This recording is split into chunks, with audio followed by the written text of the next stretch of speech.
अंतर्दृष्टि जागी, चैतन्य हो गए।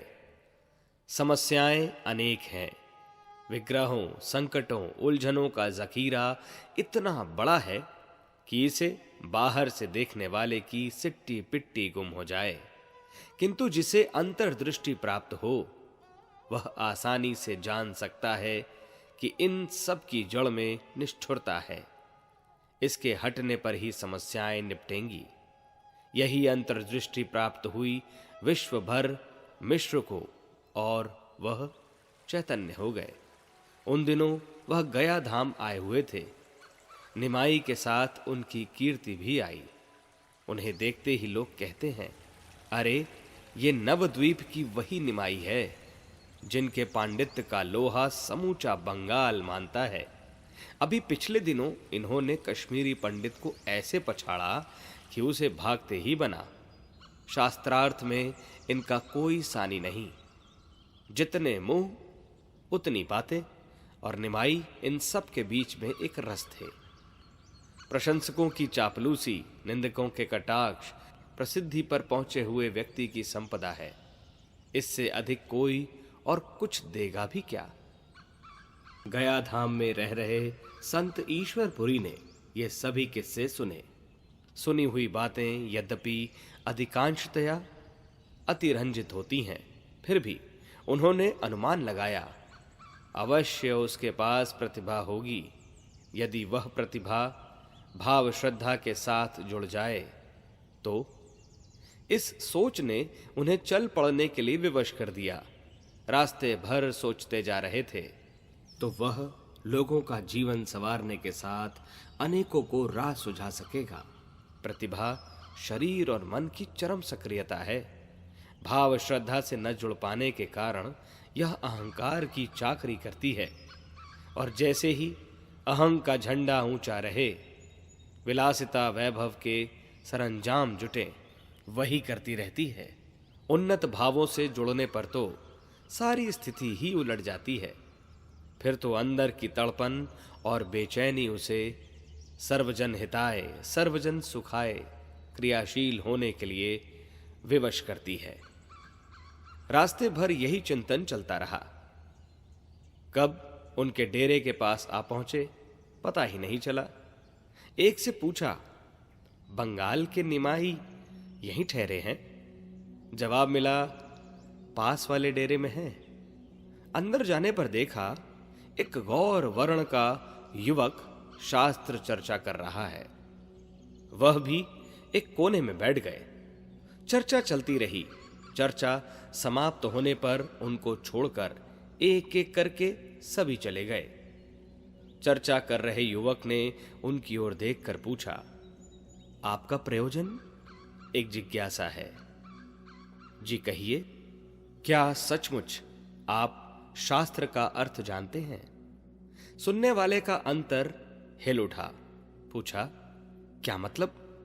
बुरा ना माने, मेरा मतलब यह है कि आपकी ये व्याख्याएं बुद्धि कौशल हैं अथवा इनके साथ आपकी अनुभूतियां भी जुड़ी हैं।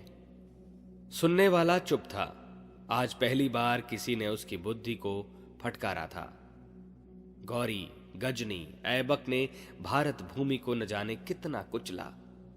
बख्तियार के अत्याचारों ने बंगाल को मसल दिया।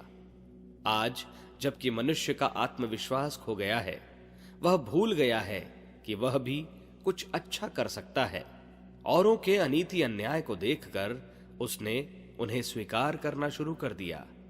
ऐसे में भी कौशल केवल वाक को लेकर व्यस्त है।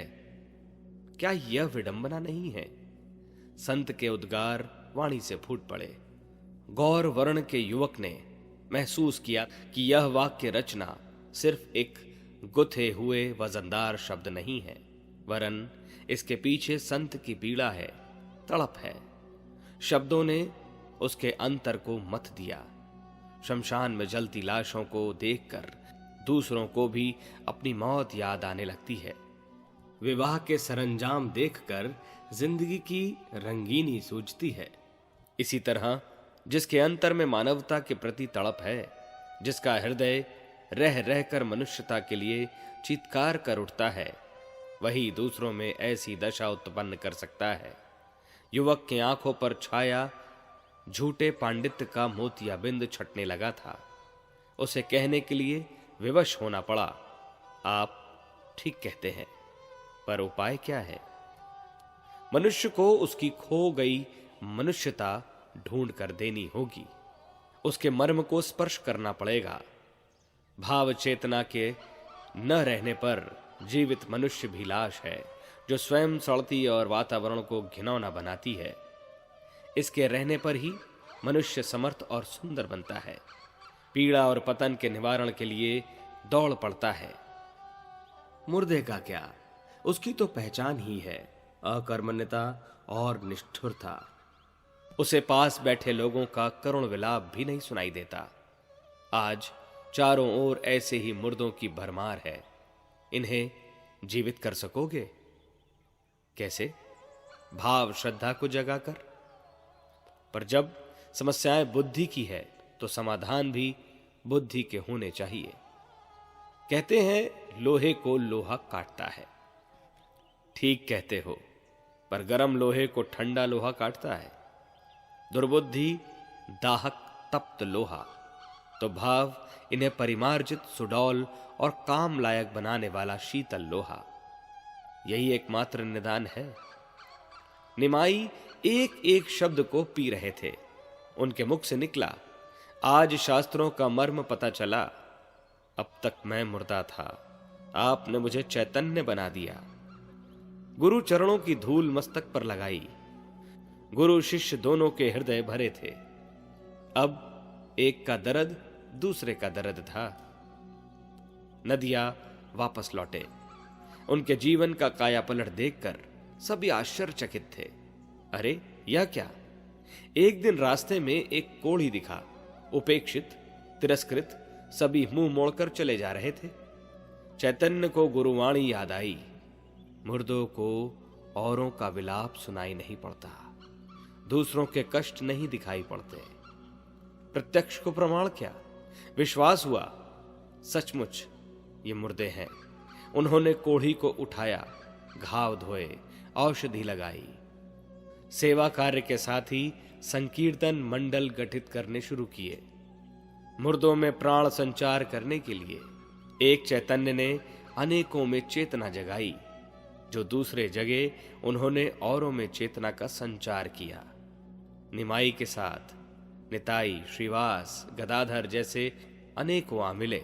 शक संवत 1455 तक उनके प्रयास चलते रहे। सबको स्वीकार करना पड़ा। भाव श्रद्धा के प्रकाश में ही मनुष्य अपनी खोई मनुष्यता ढूंढ सकता है। खोई मनुष्यता मिल गई।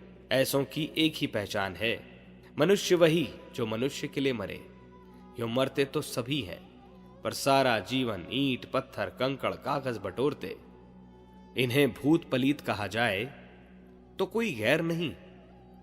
ये शमशान कब्रिस्तान में जगह घेर कर बैठ जाते हैं और उधर से निकलने वालों को डराते भगाते हैं। आदमी भला ऐसी हरकतें क्यों कर सकेगा? संवेदनाहीनों की दशा प्रेतों जैसी और संवेदनाशीलों की स्थिति जीते जागते आदमियों की सी है। इनमें से किसका चुनाव करें, यह हमारे ऊपर है।